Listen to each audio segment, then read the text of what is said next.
scale. Over to you, Richard. Great, thank you very much, everyone. And sorry I can't be there in person. I'm presuming you can see my screen okay, and we're ready to go. Yep, looks good. Great, thank you. Look, based on the questions, interesting, lots to talk about in this area. So what I'm going to do is just give you a sort of quick introduction of the way I see things and how it's being driven, and then some of the solutions, what are the issues, what are the solutions. So we know this has been around for a while, the emissions reduction, but it really was the Paris Climate Agreement that put us on notice that the world was heading towards a climate neutral outcome by 2050. Note it said climate neutral, not carbon neutral, which implies that long-lived gases need to be zero, but methane might not need to be zero to achieve the same ambition. But then we saw the COP26 agreement put pressure on governments to set interim targets, not just a 2050 target. So you've seen Australia now has the interim target of 43% and net zero by 2050. But there is a global methane pledge as well that we're being asked to sign up to. Now, that's all very well, and there's been debate with various governments about setting targets or not setting targets, but I would say to you that train left the station a while back. What we saw after the Paris Agreement is all the companies, and I can show you 3 different slides on this, that after the Paris Agreement switched their targets from emissions intensity targets to absolute emission targets. So you can see the screen here where there's a bunch of multinational companies setting targets, including the banks, heading towards an absolute zero by 2050 or net zero by 2050. And this shows that we're in a different world to the one that most of us were born into, where governments ruled the day. We're in a world now where 100 of the largest economies, of the 100 largest economies, 69 are companies, not countries. Amazon, Google, Microsoft are bigger than half the countries on the planet today. And so you've got these multinationals, and because so much of Australian grains is exported globally, we really depended more on what these companies say about targets than we are about what governments commit to. And government policy is probably only important in investing in the solutions for farmers to be able to respond, rather than actually setting targets that are meaningless. We also know that there's been discussion around border adjustment tariffs, and Australia was right in the sights prior to the current target, interim target being set. So we've kind of taken ourselves out of the global sights, but you can see both the US and the CBAM legislation in the EU targeting countries that don't have sufficient ambition to the farmers in those countries to sort of level up the playing field. Now, while the CBAM legislation is not applied to agriculture, already we see other compliance barriers existing, like the EU Red Directive and the canola report that came out showing that Australian canola can access EU markets that meet those requirements. So we've got to be very aware of these because we are largely an export market. Now, what's really important to me is the discussion of the timeline here. So between now and 2030, we're seeing this discussion around, low carbon CN30 strategies out of the red meat industry. There's opportunity to differentiate between now and then. If you can be a carbon neutral wool supplier, you'll get a premium price for your wool, or you can be a carbon neutral dairy supply chain. There could be that premium access. But by 2030, when those supply chain targets kick in, it'll just be access. It'll be supply chain compliance, avoiding trade barriers, beating the CBAM, showing greater ambition than the target countries we're exporting to. I would also predict to you the whole discussion around carbon credits will start fading by 2030, where we start talking about insetting rather than offsetting. And that's a very important language change we need to start thinking about, is looking after ourselves first by insetting our carbon within our farm, making sure our farm keeps its carbon and we don't sell that out of the farm business. Why I explain that is because there is a fundamental difference between carbon sequestration as a finite accumulating stock. Soil carbon can't accumulate indefinitely. Those trees can't grow forever. And the more you sell out of those stocks for short-term gain, the less you actually have to table against your future supply chain access. And I would unfortunately predict we're going to find farmers that have sold soil carbon going back to the market and buying back their soil carbon by 2030 to knock off the balance of their emissions and access their own supply chain. So the more you sell out of this finite resource, the less you have for yourself. As opposed to an emissions avoidance flux, if you put on a inhibitor fertilizer or you sent your animals to market a month earlier, that's a month less methane they did not produce. You don't have to spend the next 20 years proving that didn't happen. It didn't happen. And so the risk from the buyer and seller of an emissions avoidance is much lower than selling out of a finite stock. You could sell those emissions avoidance up until the day you meant to access supply chain access and just choose not to sell them anymore. So quite fundamentally different. Also, realizing that soil carbon is about 80% leverage on rainfall means it's a huge risk in selling this product that may or may not be there due to rainfall. Whereas emissions avoidance, if you just put on a different fertilizer or you put on, you sell your animals earlier, that's not dependent on rainfall going forward as to whether its stock is still there or not. So let's deal with the three main problems. This is a typical greenhouse gas profile of a grain cropping system. So you've got emissions from before products arrive on your farm, what we call pre-farm scope 3. That's really dominated by the high energy costs of manufacturing urea fertilizer or any nitrogen fertilizer. Number one, we'll deal with that. Number two, crop residues. That assumes that there's a crop there that then the residues go back in because we now practice stubble retention, minimum tillage. And that is just possibly an artifact of using European Union emission factors that we need to change. So we'll get onto that. And the third thing we'll deal with at the end is nitrogen fertilizer. So let's deal with them in sequence.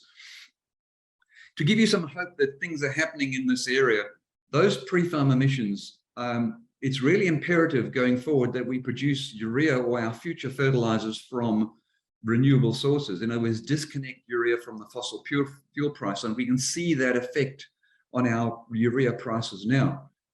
So we can bring urea into the farm that doesn't have that pre-farm emission. If you look at the Australian Renewable Energy Agency, there's about 8 examples there of where they're investing in a low emissions ammonia technology. So I've listed 2 examples there on the screen, but I would guarantee that in the next decade, we will have urea that is made out of either solar or wind or electrolysis, which then leads onto urea that doesn't have that big blue pre-farm emission. So hopefully that'll be done for us as an industry. I'm personally more disposed to using solar concentrated thermal because in contrast to green hydrogen, there's not that running cost of having to use a gas all the time. You're just using solar once you've paid for the capital. So I think that's a hope for the future. The second big one, the orange bar or the yellow bar there, crop residues, it's an artifact of accounting. And we are working with the National Greenhouse Gas Inventory to say, well, why low rainfall crops have got a 0.05% multiplier and high rainfall crops 0.85 multiplier on the nitrogen applied, when the crop residues that put nitrogen in the same form get a 1% multiplier because that's a European Union default figure. So you might sound like a fiddle, but it's an accounting trick. And if we get the logic right to say, if you're a low rainfall crop, then your residue should get the same as your nitrogen fertilizer, which is 0.05, then that whole area becomes much smaller, which is realistic. So hold this thought, we're working on that. The third one, which I'd probably spend time on, is what happens to your nitrogen fertilizer on farm. So that's that orange section there, where we know that when you apply nitrogen fertilizer in any form, or when the soil turns over and supplies organic nitrogen, it comes largely in the ammonium form. When that is nitrified, so that's what typically happens in your systems, it nitrifies to nitrate in the sort of warmer period of the year.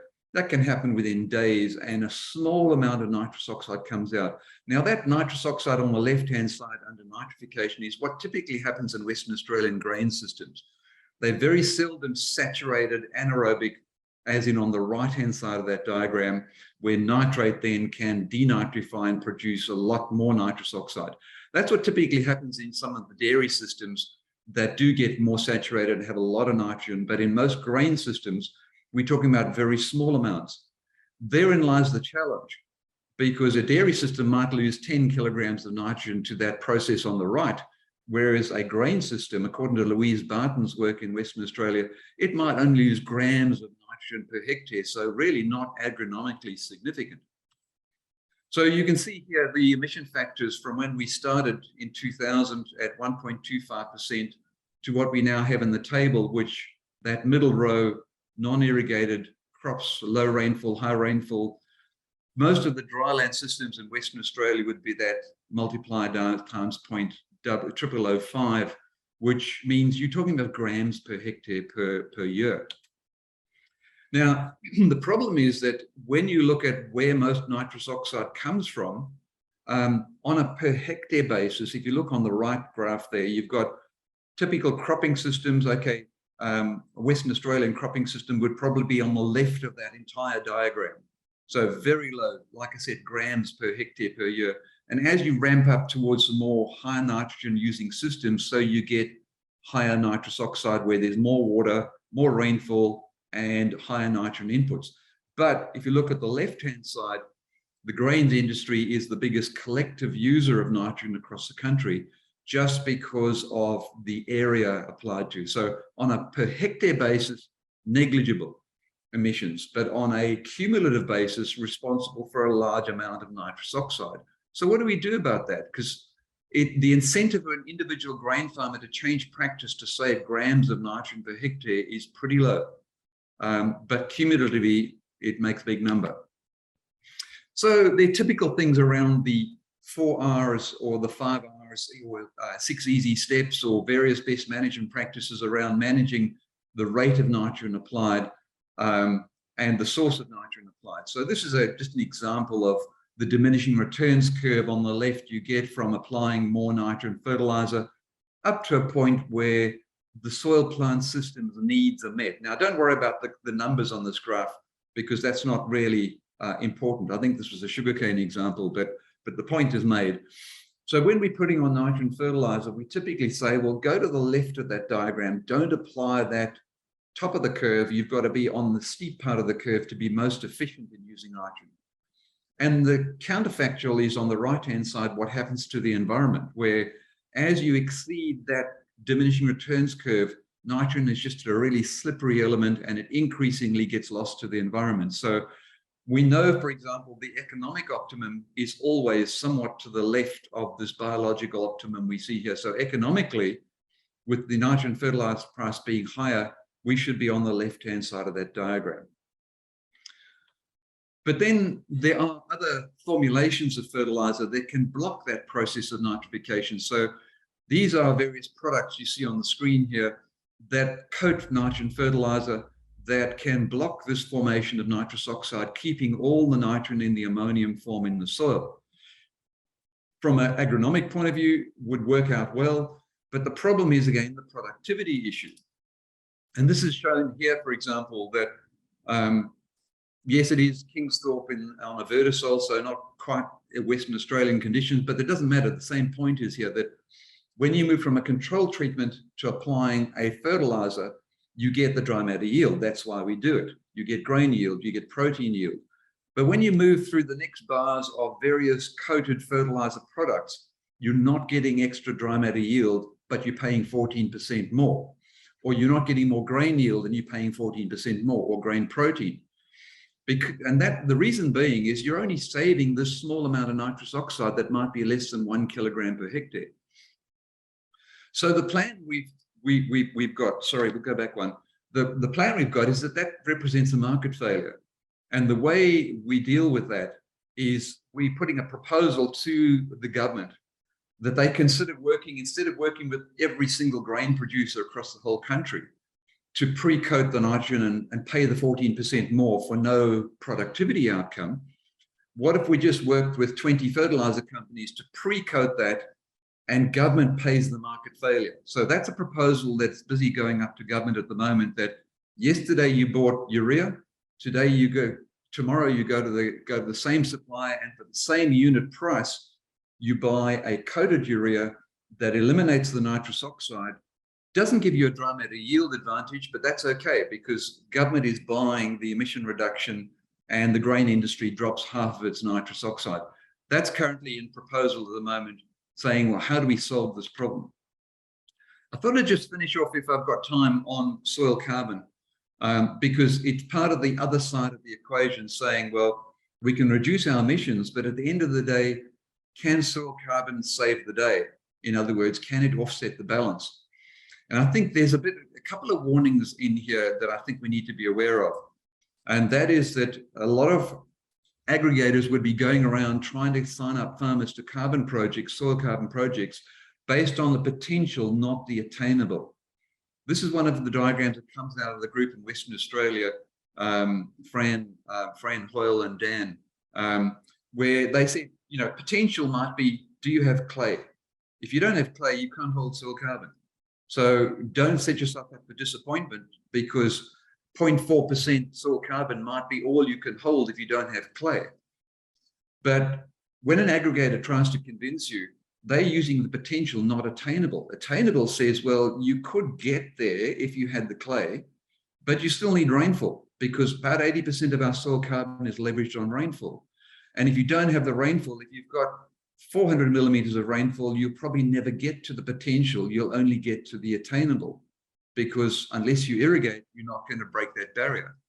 And so in actual fact, most times we can only move from what is actual to what is attainable based on rainfall. So hopefully that is clear. But let's be realistic about the opportunity in a lot of regions of Australia, in that soil carbon is heavily dependent on soil type, but rainfall. So here's the reality check. If you're in the grains region of Western Australia, the potential is much lower than if you're in a high clay soil on the Liverpool Plains in the eastern seaboard, for example. Western Australia, if you're up at Geraldton, for example, you might 0.4, 0.5% organic matter might be all, organic carbon might be all you could achieve. Whereas if you're on the Liverpool Plains, you might be upset if you had less than 5%. So being aware of soil type and the difference it can make is really important. Here's the example. So on the left-hand side, you might have a typical profile from a Western Australian grains system, where getting anything up to 1% would be a fantastic outcome in the topsoil. Whereas if you're on a deep vertisol or a deep ferrosol with lots of clay further down the profile, you could hold 5-6% carbon. So being really realistic that a lot of Western Australian soils can't hold soil carbon unless you bring clay up to the surface. Then there's the input-output equation, where soil carbon is just a function of inputs versus outputs. Inputs are plant growth. There's no question about it. You can import compost, but that's really just moving carbon around the landscape. It's not a new carbon you've put in. The outputs are microbial turnover. The problem we face in Australia is that in a high rainfall year, like on the eastern seaboard, we've had 3 La Niñas in a row, good rainfall, we've grown more crops, therefore the inputs are high. But we've also had microbes ramp up within hours to consume that extra, because basically soil carbon is microbe food. But the problem we face is if we go into a dry period, like a El Nino coming up afterwards, we don't know that, but if it does, then the inputs go down, but the microbes keep working at a constant pace.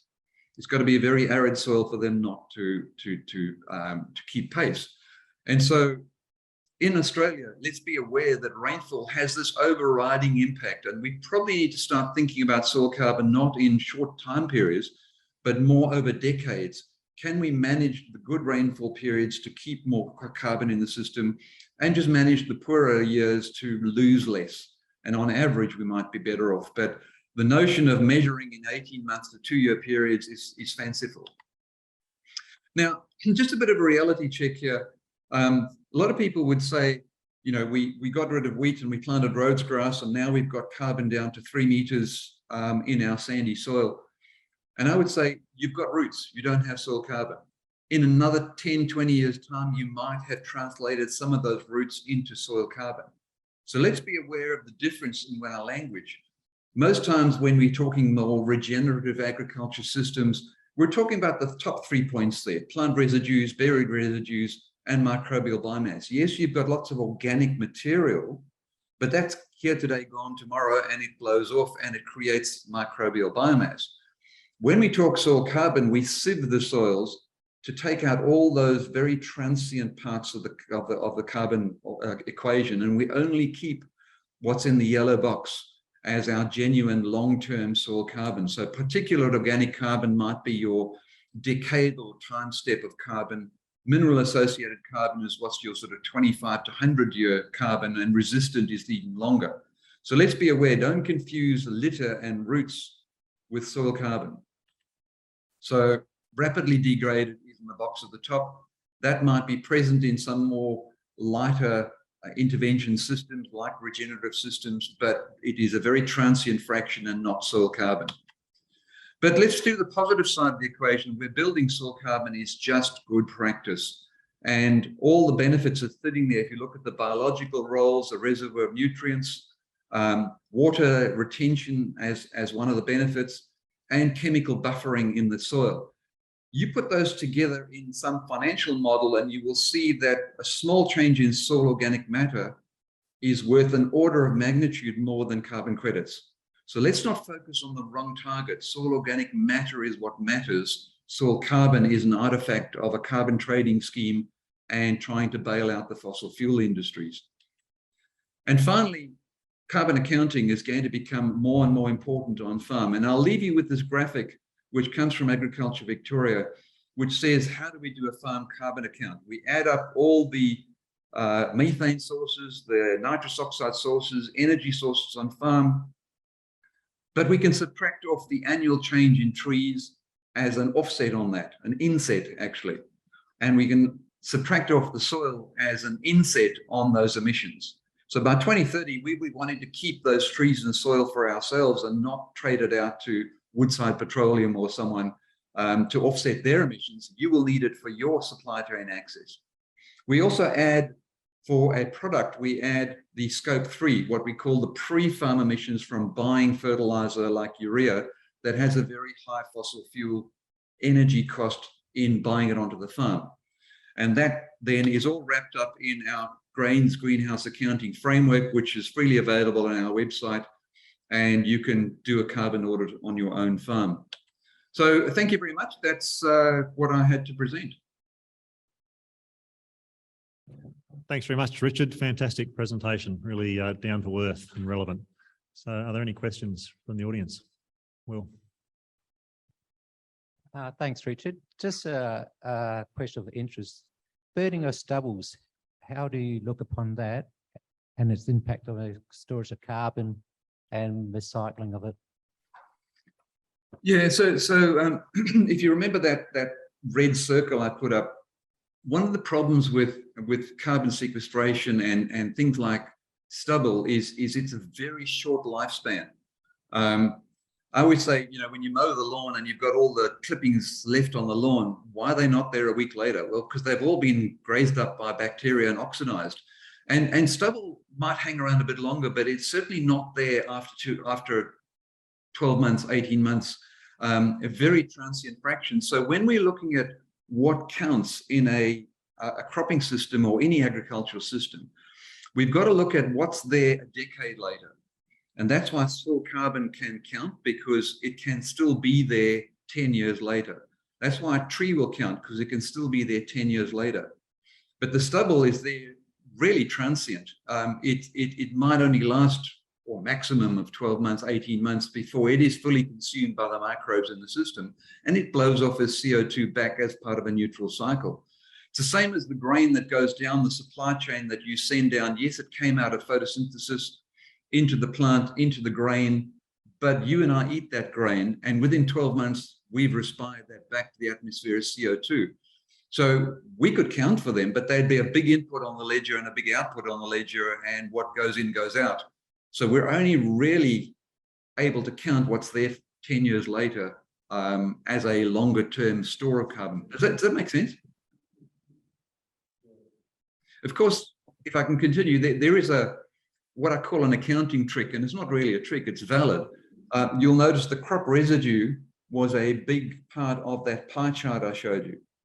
And in carbon accounting, actually, if you put sheep in to eat the stubble, you've effectively taken it out of your grain system and put it into the sheep system, and it gets accounted for there. And so one of the approaches in a mixed system to reduce the emissions per unit grain is actually to graze the stubble. Just an idea. And Will, I guess your question to some extent was, if you keep doing that year and after year after year after year, what effect does it have on that long-term carbon in the soil, rather than just the one-off year? Yeah, look, there's definitely the litter that is left on the surface. So the stubble becomes, organic material sitting on the soil surface, and that is part of moisture retention. Not a lot of that becomes soil organic matter. So you've got to remember, it's only a small fraction of that would then become the finer fraction as the microbes break it down and would get down and become part of that long-term storage. The majority of the litter on the surface, while it's assisting with moisture conservation, the majority actually is oxidized off as CO2 eventually. So it isn't actually part of a long-term storage. It's important because a portion of it becomes soil organic matter, and the less we leave on the surface, the less available for soil organic matter. Okay, thanks. Joe, down the back. Hi, Richard. Thanks for your talk. Back to one of your first slides, I'm really interested in the companies and the supermarkets that are buying farmers' products. What are they actually doing to help farmers meet the pledges that they're making to their customers, but maybe not working with farmers to help them meet those targets? Yeah, look, it's an interesting discussion that, the supply chain have all set these targets. And I've interacted with quite a few of them at a board level. And you sort of go in and say, so how's this all going to work? And they asking me, so how's this all going to work? A lot of the companies have set targets, and you go and talk to the board and they have no idea how it's going to work. And you could probably see some price advantage, like, okay, let's give you an example. The Coles carbon neutral meat, for example. Coles is not actually paying a premium price, because what Coles are doing is buying meat and then going to the Climate Active and buying Australian carbon credit units to retire against the emissions associated with the meat. So that's why they're not paying a premium price, because they're buying meat and there's nothing really done on the farm. They're just buying carbon credits to offset that meat. What we don't know is how it might work eventually when and this is a number of companies are talking along this way. They will say, everyone does a carbon audit and you produce, say, a QR code that has that information embedded in it. And then the company that's buying looks at this portfolio of QR codes from suppliers and says, okay, we'll buy the lowest emissions product first, and we'll slowly buy up the emissions curve, because the more we go to the right-hand side, the more carbon credits we need to spend. So that's the kind of rhetoric they're using, is saying we'll target those customers that can show the lowest emissions first, because it's costing us less to neutralize the emissions. Whether they will pay a premium price, I suspect we're in this transition zone where it will be by 2030, everybody starts doing it, and everybody around the world starts doing it. Now competitors start doing it, and those international trade barriers come in which case the customer will then eventually wear it. Between now and then, early movers might have to just look for price advantage from carbon neutral wool, or grains is a bit more difficult, I realize. So I don't have a good answer, but that's generally the landscape we're reading. Thank you. Any other questions? Another one from Joe. Sorry, it's a pet topic of mine. So how should growers, or what should growers do to look at how to inset their own emissions or how to reduce their own emissions? What do you suggest? Yeah, look, the biggest warning is particularly in Western Australia, there's a lot of big miners that were looking for their get out of jail card. And unfortunately, they're undermining yours. And so we're going to switch this language from we're going to sell offsets for short-term gain to we're going to build soil carbon, and anything we can build, we're going to keep for ourselves because we're going to need that first and foremost. And any trees we planted on the property, we will keep that as our own. I kind of gave you 3 steps there that are about hope. In other words, the pre-farm emissions, we might have ARENA dealing with that, and the move towards low emissions urea is kind of inevitable now. In the next 10 years, we would see that. Changing the accounting for the crop residues. And then thirdly, the research that Louise Barton did on nitrous oxide showing it's extremely low in Western Australia. But if we can do this pre-farm aggregation approach of the government paying the market failure, that then means in future, Western Australian grain producers would buy coated fertilizer and not pay a premium price on that. Which means that all grain in Western Australia would probably drop its emissions by 3/4, allowing small amounts of soil carbon or tree to offset the balance. That's probably where we're at the moment.